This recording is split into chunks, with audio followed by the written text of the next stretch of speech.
Here, if God loves me, say this is gonna be good. Yeah, there it is. Well, there's two of them. And like the nurse was teaching the doctor how to like get a vein. He said, whenever every human being has this vein in their wrist. And he said, that is where you're gonna start. And you never seen it. Also, I learned this on my own. There's printing on a needle. If you make that printing face the sky, the needle goes in perfectly, pierces it's just the angle of the bezel, the cut edge. So if the letters, the text, like, it says the size, the pattern, if the other side's numbers, the numbers face down, the text faces up to the sky, well, it's going to put it in the right position that the needle is going to slide into the vein. And, we used to reuse needles. They become so dull, you'd end up having to, they get dull and then start falling apart, and then no, that's not it. That's it. No, that's it. And then, that's it. And then you have to crazy glue them together, the plunger to the black part, this black part to the plunger, this white part will get stuck. You have to get it out somehow. Crazy glue it together and put it back together. And then it got so bad, and you can't get into needles. Like, you have a needle and you start thinking, that's my looking needle. Dull as hell. At one point, I had to cut it in half. So I have a half a needle now. I'm with some girl, I don't even think I knew her name. She's at one side of the bathroom. I'm at the other side of the bathroom where the door is, but I have Timberland boots on. And I know these Dunkin' Donuts employee Indians, they're not having a boy and girl in their bathroom. They start heading towards the door. Well, I know they're coming. I take my Timberland boot, bam, fucking totally block the door. He's pushing on the door. You gotta come out, you gotta come out. I try to fucking throw my voice to the other side of the room. I need a minute, I'm sick, right? He saw me going there with this girl. And you know what we look like, right? And so the needle is like totally bent, everything, you know what I mean? It falls on the floor, bends, you don't give a shit. You're gonna try to strain it and try. I couldn't believe the blood rushed into the needle. I'm like, yo, I fucking got it, right? She's getting pissed. When that happens, the people around you get fucking steam starts coming out their ear, but I can't help it. And I'm trying to fucking get this wrapped up. If I get arrested, I want to be high in jail. I want to be high in jail at least. I'm fucking getting high before he takes me. That's why I do it all. Like, I'll buy one dose, do it, and it's a wrap. And let him try to find drugs at me, and at that point, when I know I'm innocent, I'll start I'll say, how about you strip search me? And I'll say, you know what, I'm gonna help you. And I'll start throwing my clothes right on the street. One time it happened in 7-Eleven, an Indian says, what'd you steal? I said, what did I steal? I said, I would never eat any of the garbage you sell in the store, number one. He said, I saw you holding that breakfast sandwich. I said, you're right, I was. I was reading the ingredients because I used to eat it and I don't anymore. Why do you think I look like this? I would never touch any of the garbage you sell in here. I read that in an article. You don't walk into 7-Eleven expecting to get something healthy, so I just used it there. Then it's going on. The customers now are watching us. By the register, standing there, right in a 7-Eleven, 5th Avenue, Manhattan, busy. And the cashier, a tall Muslim guy, is accusing me of stealing something, and I know I'm innocent. I know I don't even eat that kind of food. And so I start throwing my clothes on the ground. It's winter. Jacket first. I'm not going to go through everything. If he pushes me, I will. But then I start stripping my clothes. I said, now, either bring me somewhere, we're going to do it here. I said, but you're going to strip me, nigger. The focus totally changes at that point. He says to me, he's no longer interested that I stole the sandwich. That's where he stopped me, slowed me down, blocked my path, preventing me from whatever I was trying to do, preventing me from getting to my life so that he could get his heart racing by, some kind of confrontation. I see this a lot with underpaid workers so stressed out they start taking it out on the customers who are fucking shelling out money for fucking garbage. And if you think like there's a loaf of bread on earth, a commercial loaf of bread on earth that's worth $5, you're not in touch with reality. Those loaves of bread, if they cost 15 cents to produce, I'd be surprised, right? And we're paying so much more than what they're actually worth. I don't mind paying double. I pay double a lot. Like, even in my life, like if somebody's gonna do something for me, I'm like, listen, I need dope, I need coke. Tell me if this is fair. Whatever I get, I'm gonna buy the same thing for you. Is that cool? Can you live with that? Because I know a lot of cokeheads, they don't want a fucking $10 hit. They want $100 of crack or coke so they can sit with their girlfriend and get high for a little bit. I understand it. So, but for me, I want $10. I want the smallest amount possible. If I'm not happy, I know I'm not going back.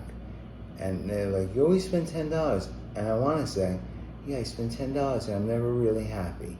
Do you think I should spend $20 and be double unhappy? Is that what you're saying I should be doing? Fucking sell something decent to me and maybe I'll come back. Make me happy and I'll come back. Make me disappointed and chances are I'm not coming back. I said, I know I have a list of drug dealers that never ends. Some kid turned me down the other night. I'm like his best fucking customer. I'm like, whatever, man. There's a million people who will do this. You know what I mean? Like, and then the next day he calls. I'm like, you turned me down, man. I said, it's gone now. He said, no, I'm doing it. It's whatever, man. And I didn't really know that on my own, but somebody said, a black guy, and I don't know if he's totally right, but he's like, that's not a real drug dealer. Like, whatever amount of money you bring to this motherfucker, he should give you something for it. He ain't a drug dealer if he ain't. Like, they got all these, like you're using a credit card, a $10 minimum or something. No, man. If I'm selling something, like, you know what I mean? Like, if it's, whatever. It depends on where my headspace is, though. If I'm on top of the world with $1,000 in my pocket, if somebody tries to say, I got $2, I'm like, come on. That's not even worth me reaching in my pocket. So, and they say that about $10. I'm like, come on, I got $10. I ain't coming out for $10, man. I'm like, you forgot what it's like to be poor? I got nothing else going on, man. It's either you get the 10 or I keep the 10. I really don't want the drugs because they're really not that good, to be honest with you. Oh, nobody else complains. I'm not complaining. I want to help you. I want you to have a better fucking product so that at least I can come back without second thinking and shit. Oh, I was terrible last time. Do you remember last time? And he does, oh yeah, shit, that was the one that gave him half a bag or whatever it is. Everyone, you learn that from my family, that I'm always the problem. Ask Anne-Marie. According to Anne-Marie, she wouldn't have survived if it wasn't for me in the house. I thought they didn't want me around. But like, it makes sense. Like if she was hungry and I didn't know how to do anything in the kitchen, and I'm hungry too, I'm like, come on, I'll get us some. I'm hungry. I didn't say I'm hungry too, but I'll make you something to eat. But I'm making both us to eat. You know what I mean? It's just easy to cook for one as two. And so, you know what I mean? I don't know. And I didn't want to hang out with, and she was younger than me. The friends in my neighborhood, I love you guys. I learned a lot from you guys. I respect you. I always looked up to you. But to be honest, I felt like I was slightly an outcast, and it was my fault. I couldn't keep a healthy weight, so I was unhealthy there.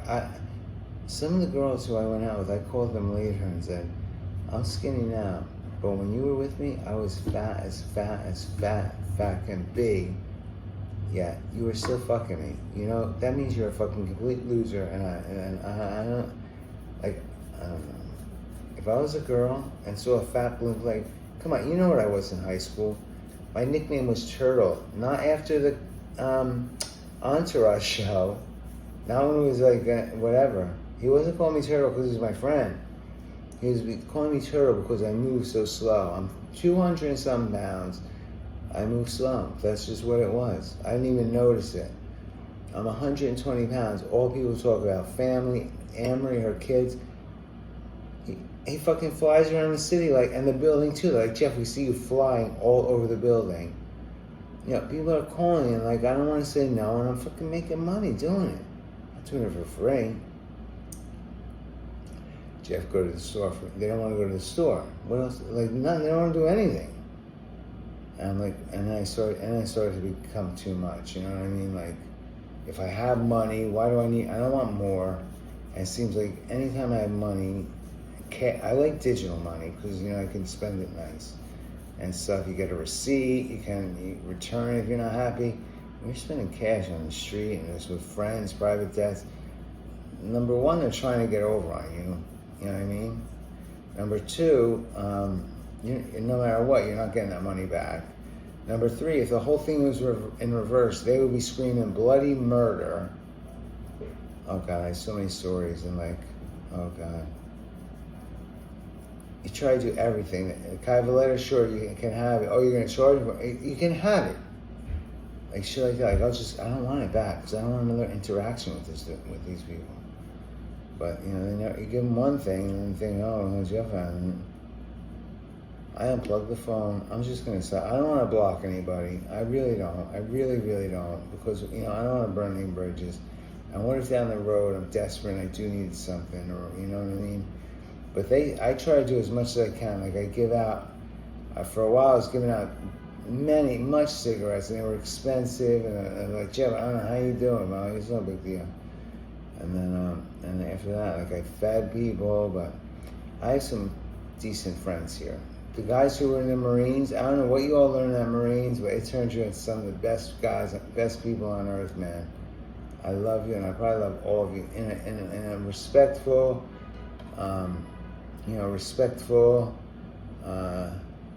student teacher. The Marine is the teacher. He has all the training. And the best I can do is just try to observe and see what I can extract out of his training or his experience. I don't get far, but at least I know that's what I want to be. I tried to join. I could have maybe kept going and trying to join, but after that first, you're not a good candidate or whatever the hell he said. I was crushed, still crushed. Oh man. And I was very fat. It would have taken a lot for them to get me in shape. They probably saw that as a lot of work. Even if I could do it. But now I have energy. Well, not now anymore. They didn't cure my lung good. And I don't know what they did to my stomach. They say you're never going to get this sickness again. I had the same sickness, but not as bad as the day they gave me surgery. It's never been that again. If it gets that again, I think I cured it though, because they pumped my stomach. He said, Jeff, mostly what was in there was plant fiber. I'm thinking, I do eat fruit sometimes, but lately, no. I wasn't eating it lately. And so he must know where the plant fiber is from. And he said, mostly what was in there was plant fiber. And so I'm thinking, the plant fiber must have been from the wheat bread, because believe it or not, that carbohydrate, that is your, I don't know, measure, whatever, but that's our daily bread, right? And my father said, we're switching to wheat, this and that. Anyway, this doctor, on the ball, knew how to dress, had the look, had everything, right? Always a fucking hot female doctor with him, laughing it up, and he brought me in the conference room. He said, listen, Jeff, I want you to please switch back to white bread. Which I was like, I never mentioned bread. I didn't know what the fuck I eat. But you gotta remember, they were inside my stomach. They had an ultraviolet light shining inside my stomach. I think what they were looking for was remnants of fucking male semen. Oh, there's only one kind of semen. Semen would have glown different under black light. Why did they get out a fucking Woods lamp that's black light and shine in me to laugh at me like that? And then I'm back in the hospital. I call the surgeon, whatever. He said, whatever. I'm there all the time for the same complaint. She said, Jeff, I have to ask you this. What's your sex life like? And she said, and exactly what I'm talking about, Jeff, is fucking penetration. She's talking about penetration in my ass. That's the only penetration I can think of. And I'm like, well, Doc, I'll be honest with you. Right, so they're trying to say I'm sick from sex. I said, I'm going to be honest with you about this, right? I said, when I was 18 years old, I had a crazy girlfriend. She was wild. One night, doctor, she drugged me. I passed out. I wake up, and next to me, we're on the floor in her living room. She put a blanket down, whatever, candle, sexing it up. I'm like, I came from work, is what I say. But I was not thinking, and I trusted her. The dildo was for her. That's what she, like, you know what I mean? Like, once your energy's gone, and she wants to keep going, you gotta do something. It was hers. She's like, get it. Anyway, but this thing was not like a normal dildo. It was white, but it was like more of a billy club, I would say. How I lived through what this bitch did to me. At the end, when she started getting, when my money ran out, and I see it now, she was like doing every trick in the book.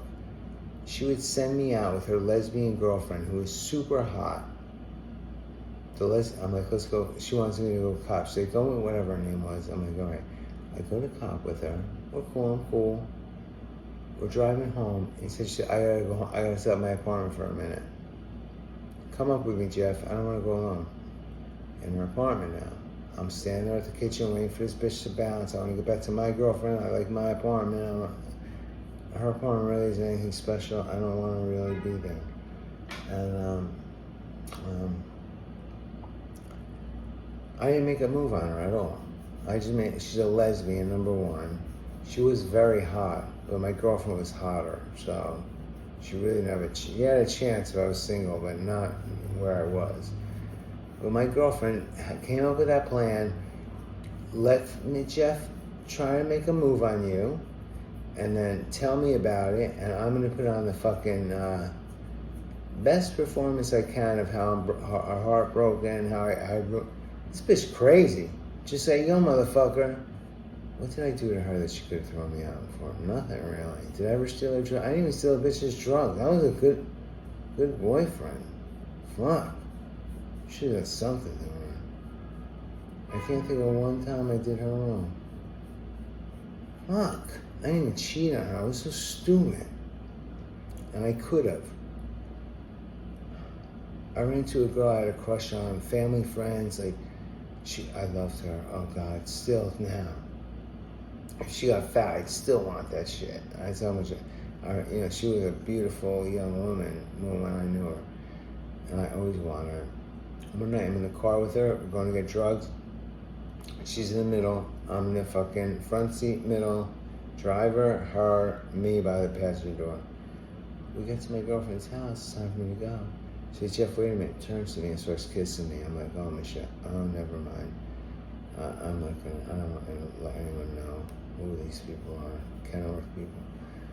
But, oh man, I could have took it further that night if I wanted to. I'm like, let's get out of here. Fuck this place. And then, I gave up a lot for this lady, this woman. And she's married. The whole time, like, why don't you get back with your husband? I knew the dude was making more money than me. Like, whatever. I didn't think I was working or valet parking. Like, and the relationship is not the honeymoon I think it's supposed to be. Like, it's wearing off. At first, I'm that song, Heaven's Missing an Angel, and he's here with me. So every time I play that, in the end, what the hell song do you think? I wonder what song she was thinking about. Oh yeah, those shoes were made for walking. Start singing that. Fuck you. And dirty whores made for emptying a decent guy's bank account, telling him he loves them, getting them all fucking.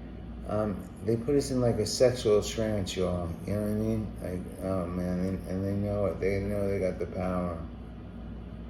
I'm not saying a woman has a great life. She has a hard life too, but come on, we don't have a hard life. Fucking sledgehammering right there all day. Come home, and I'm always saying, I know you're cheating on me. Why let her cook for you? Oh God, not again. Say one word back to her. That's it, I'm calling the police. She'll instigate a fight. God forbid you lose your cool for a minute because you're fucking going out of your heads thinking, this is the woman I devoted my life to? This is how she's treating me? Telling me sleep on the couch? I'm married for 20 years and I gotta fucking sneak in the bathroom and rub one out because this fucking cunt can't fucking jerk me off, let me fuck her or something? You know how you do. After 5 years, you're no longer fucking your wife.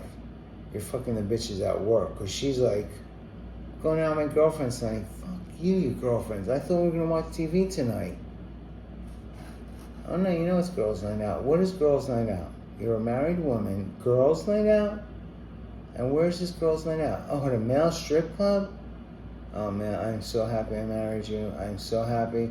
When I said, whatever I said, life and death, sickness and health, I thought the sickness I had no problem. I will be by your side, hold your hand, and try to get you to come back to health.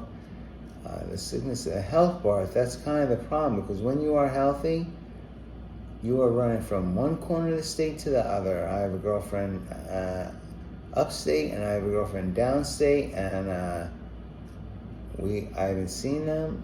They mean a lot to me. Yeah, right. They give you drugs. That's what she means by they mean a lot. They're really good friends. Oh, they give you a lot of drugs, you mean. They bring you to the fucking, they bring you to the edge and then bring you back. Let you see death for a second and bring you back. Let you feel death for a second and bring you back. Yeah, that's a friend.